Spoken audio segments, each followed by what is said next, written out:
Eu gostaria de compartilhar com vocês o seguinte tema, a seguinte mensagem.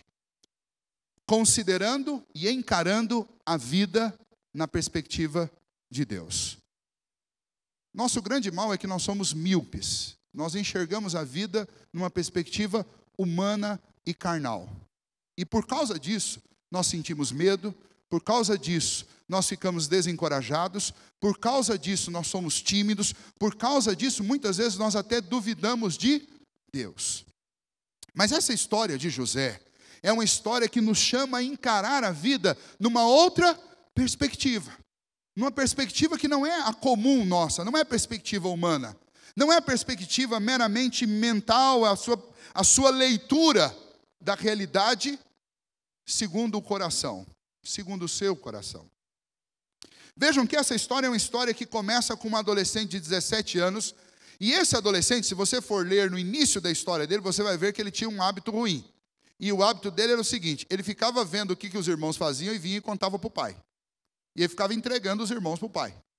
Então tinha coisas na vida dele que precisavam ser corrigidas e precisavam ser tratadas. Ele era alguém que era amado pelo seu pai e recebia um tratamento especial do pai, porque ele e Benjamim eram filhas da mulher que realmente Jacó amou.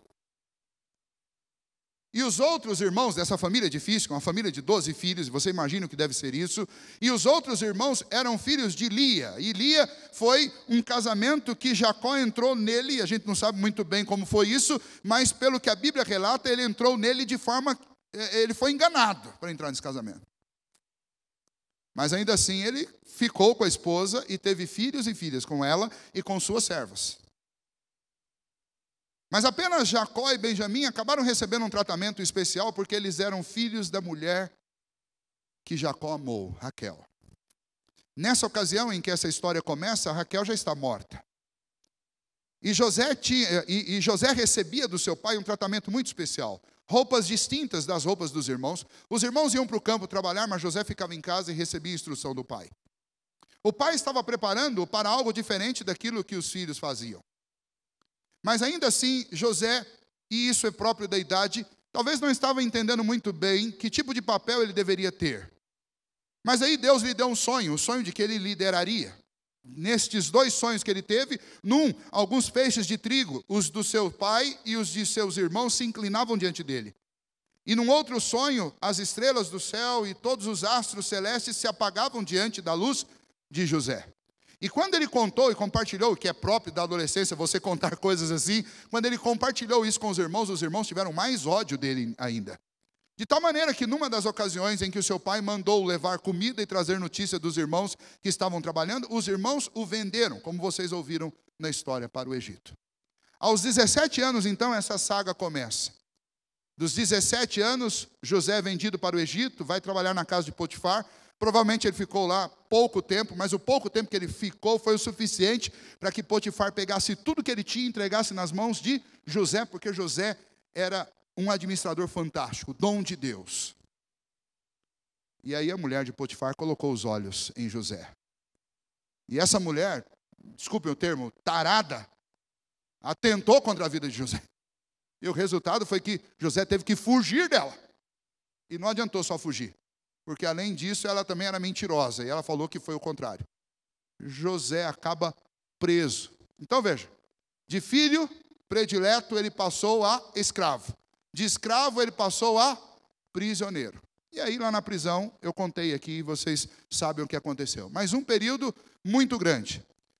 Quando ele tinha 30 anos, ele interpretou o sonho do copeiro e do padeiro. Aos 30 anos de idade, ele já tinha passado pelo menos 12 anos e meio na prisão.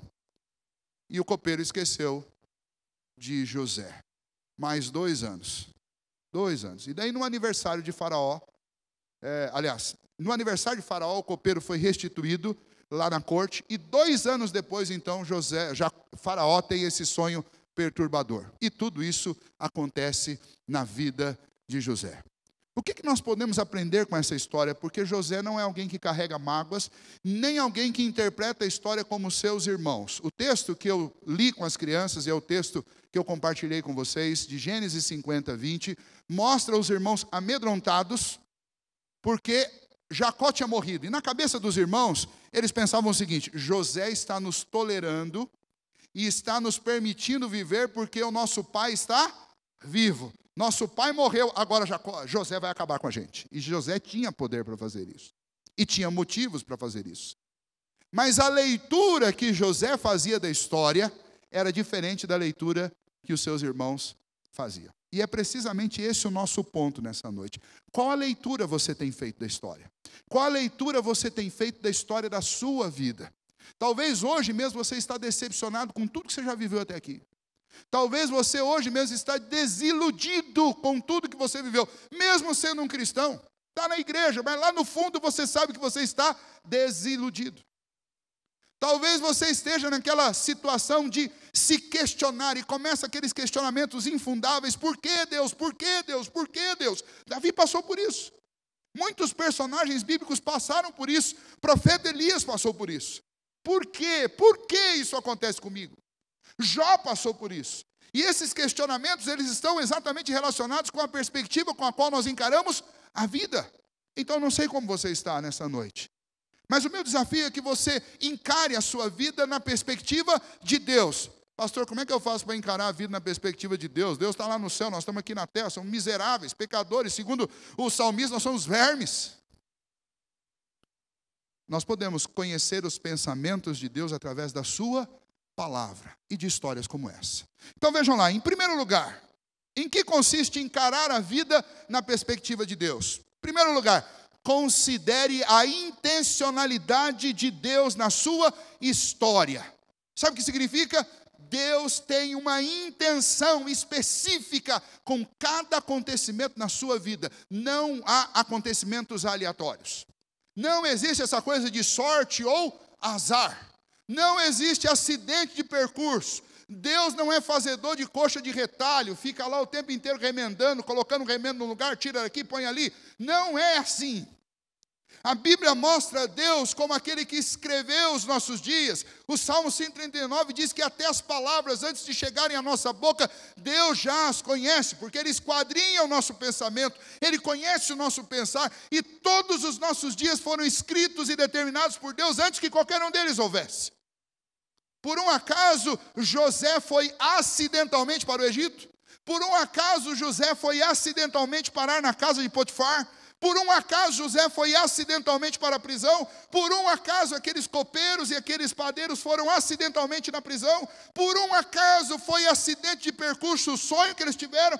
Por um acaso, foi um chute maravilhoso que José deu, aquela interpretação? Por um acaso, foi uma coincidência o sonho de Faraó?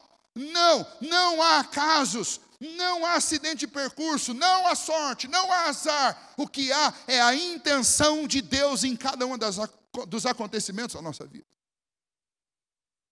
Encarar a vida na perspectiva de Deus é entender que Deus tem uma intenção pura, santa, perfeita, boa e agradável com cada uma das circunstâncias que acontecem na minha vida. Agora olha lá, meu irmão. Isso aí não é para você justificar todos os erros seus. Eu fiz isso aqui porque Deus queria. Não é para isso não. Isso na realidade tem outro nome, isso é tentar Deus. Não é isso.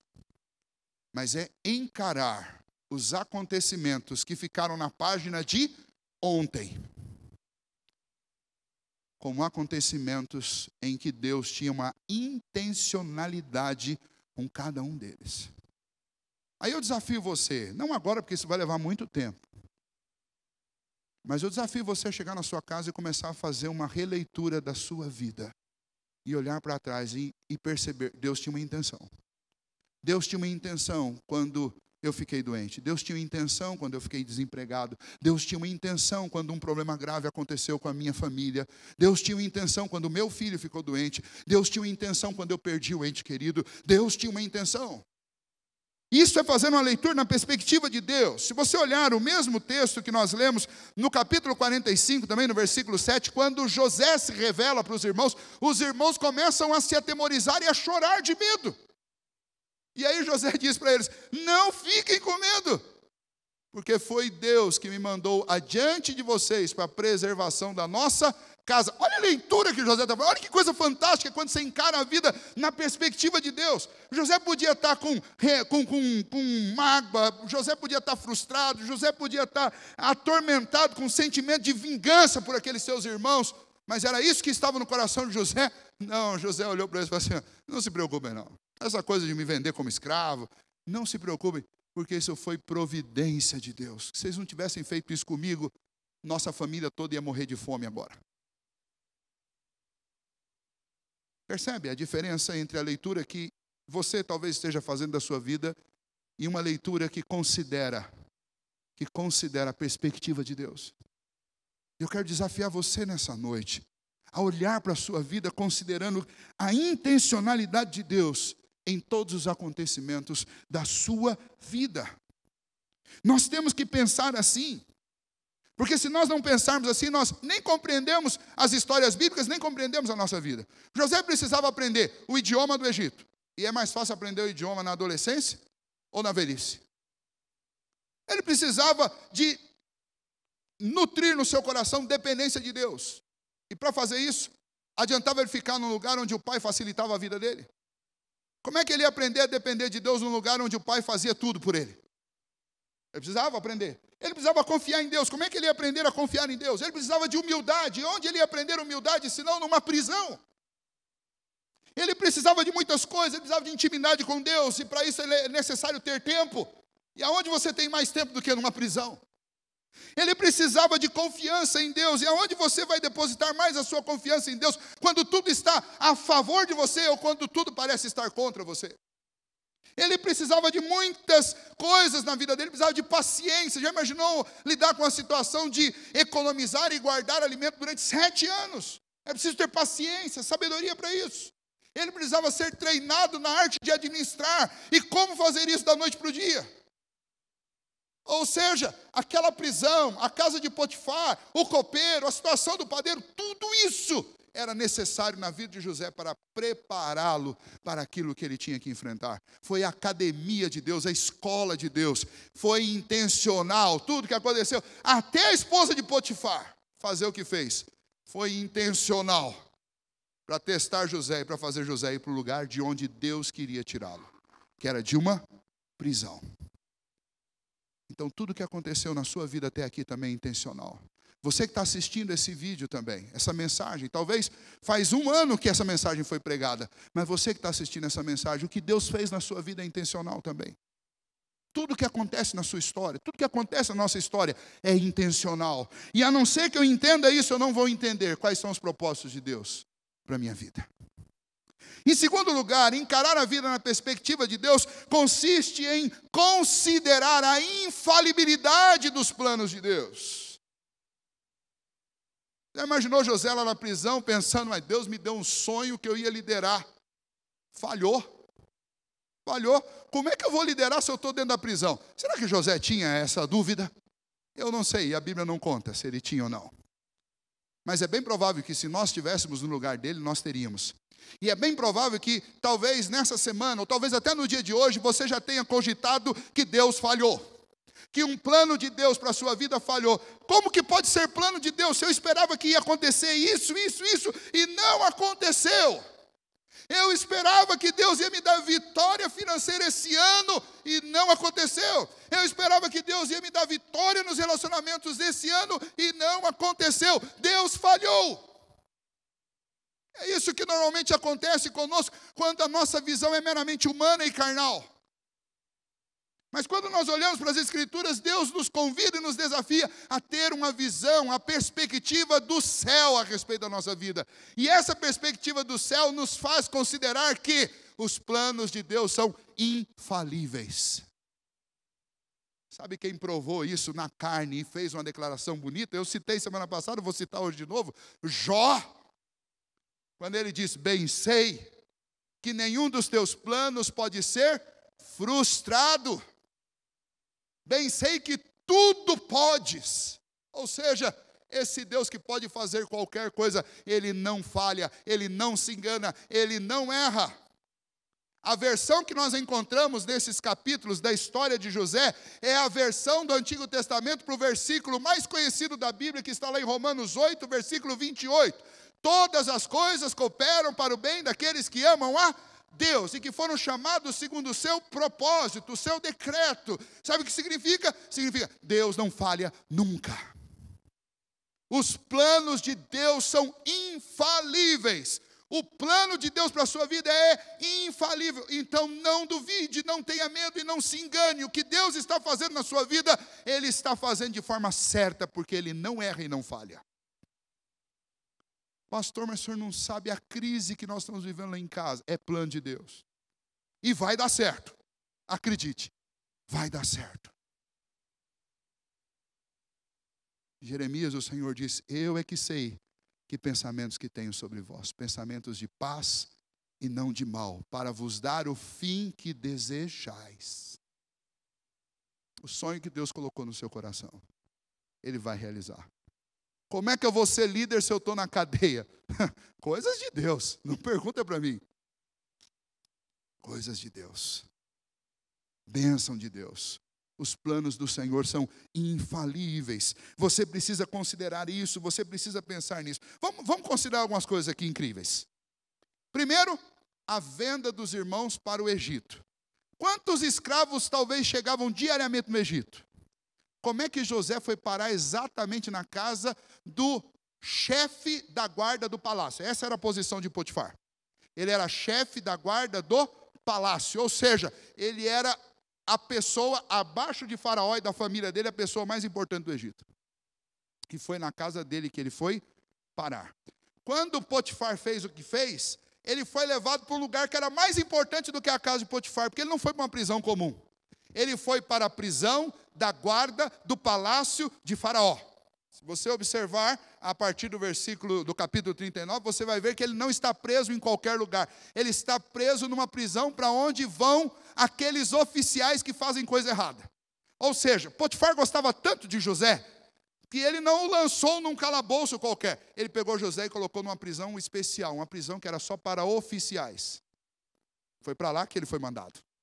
Nessa prisão de oficiais, também acontece uma briga. Já imaginou isso? O que é uma briga entre um padeiro e um copeiro?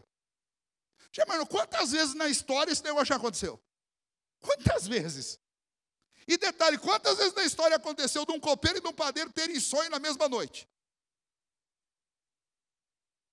Agora, uma coisa muito comum que aconteceu lá e que talvez aconteceu na sua vida. O copeiro, depois de ser abençoado por José, esqueceu de José. Já esqueceram de você alguma vez na vida?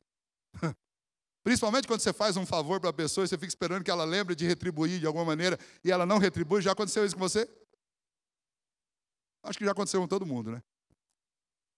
Mas olha só, planos infalíveis de Deus. Já pensou se o copeiro tivesse lembrado? Se o copeiro tivesse lembrado de José, sabe o que José tinha se transformado? Auxiliar de copeiro. Mas qual que era o plano de Deus para José? Não era ser auxiliar de copeiro. O plano de Deus para José é fazer de José o grande líder. E foi por isso que o copeiro esqueceu de José.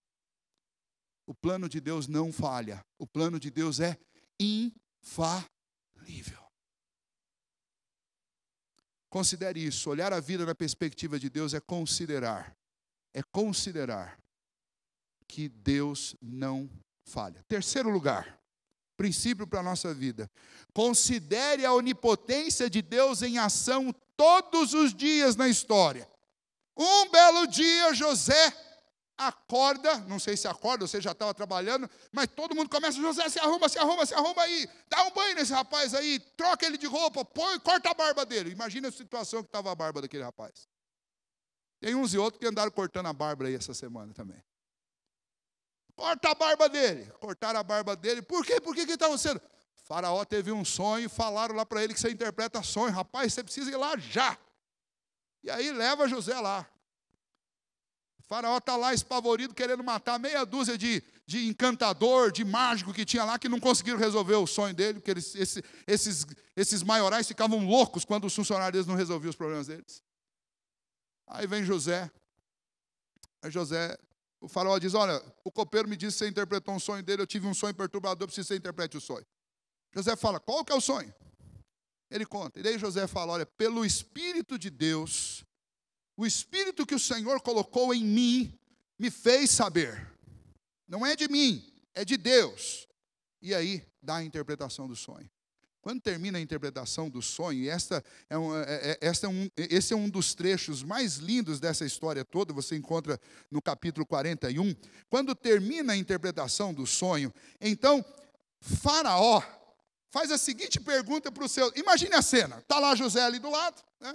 E aquele monte de gente, oficial, nobre, tudo ali junto, e Faraó olha para eles e fala assim, aonde eu encontrarei na terra um homem que tem o Espírito de Deus para nos fazer passar por essa situação? E José ainda, antes de ser nomeado, dá conselhos, diz para Faraó, olha Faraó, se eu fosse o senhor, eu achava um homem ajuizado, que fizesse o seguinte, guardasse comida, e ele já dá, ele descreve a tática completa, ele fala assim, uma quinta parte de tudo que todo mundo vai colher. O senhor divide a terra com o povo, dá semente para todo mundo, e todo mundo vai plantar. 20% de tudo que o pessoal plantar, o senhor guarda.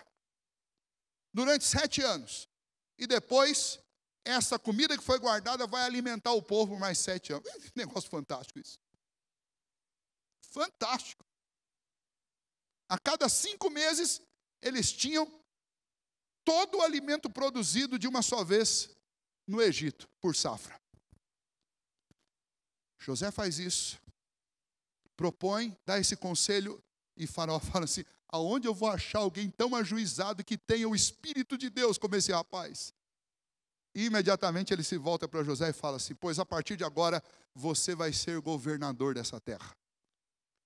Aí mandou o pessoal, dá banho de novo, troca a roupa dele, coloca uma roupa de linho, colocou lá um terno Hugo Boss no rapaz, colocou lá um colar, nem o Marcelo deve vender, era um colar de ouro, mas é um negócio largo assim, uns 4 dedos, quase não cabia no pescoço, aquele negoção de ouro no dedo, deu um carro para ele, deu uma Ferrari para ele, você vai andar de Ferrari por aí com uma trombeta tocando para todo mundo saber que agora no Egito ninguém move uma palha sem a sua autorização. E é interessante que Faraó ainda diz, olha, se você olhar o versículo 44, eu sou o Faraó, contudo, sem a tua ordem, ninguém levantará a mão ou o pé em toda a terra do Egito.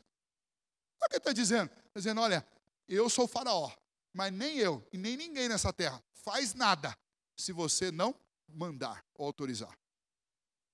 Sabe o que é isso? Isso é o poder de Deus em ação. O cara amanhece presidiário e vai dormir o grande governador do Egito, ricaço, milionário, poderoso, influente, administrador, dono de toda a autoridade no Egito. É Deus. Deus sabe o dia de te fazer acordar e mudar a sua história. Deus sabe. Aí você fica pensando assim, mas pastor, o senhor não sabe o buraco que eu estou. Ninguém pode mudar isso. Eu vou dizer para você, Deus pode. Jesus disse para uma irmã que tinha um irmão morto, disse para ela, se você crer, você verá a glória de Deus. O que é mais difícil para Deus, ressuscitar um homem ou devolver-lhe a dignidade? Deus pode todas as coisas. A questão é que nós temos que encarar a vida na perspectiva de Deus. Deus faz tudo intencional na nossa vida, todos os acontecimentos fazem parte da intencionalidade de Deus, os planos de Deus são infalíveis. Não duvide dos planos de Deus, Deus é todo poderoso, Ele tem poder para fazer qualquer coisa. Ele dava sonhos e Ele dava a interpretação dos sonhos. Ele colocou o copeiro lá, Ele colocou o sonho na mente de Faraó, Ele fez a grande virada na vida de José. Tudo obra de Deus. E aí você pensa, e então pastor, a história é a história de um homem que era pobre e ficou rico? Não, não é. A história é a história que serve como um tipo para nos mostrar como Deus é especialista em salvar. Não apenas uma pessoa, mas salvar uma nação, salvar uma geração, salvar milhões de pessoas. Sabe por quê? Porque a história de José tem tudo a ver com a história de Cristo. Primeiro, por quê? Porque José é quem Deus usou para preservar aquela família que daria origem à família do nosso Senhor Jesus Cristo. E então, olhar na vida na perspectiva de Deus é considerar a graça salvadora de Deus operando sobre cada circunstância da vida. Essa história não é apenas a história de um homem pobre que foi transformado em um homem rico, de um homem fraco que foi feito poderoso. Essa história é a história da graça de Deus. Primeiro, salvando os hebreus e os egípcios da extinção por causa da fome. Segundo, salvando a família que daria origem aos ancestrais do Senhor Jesus. Terceiro, fornecendo lá no Antigo Testamento um tipo de Cristo para que as pessoas pudessem, olhando para o que Deus fez através de José, crer que um dia Deus também enviaria um Redentor, um Salvador, que salvaria não apenas os hebreus, mas salvaria todo aquele que cresce no Messias e no Redentor. E nesse sentido, a vida de José tem muito a ver com a vida de Jesus, está conectada com a vida de Jesus em muitos aspectos.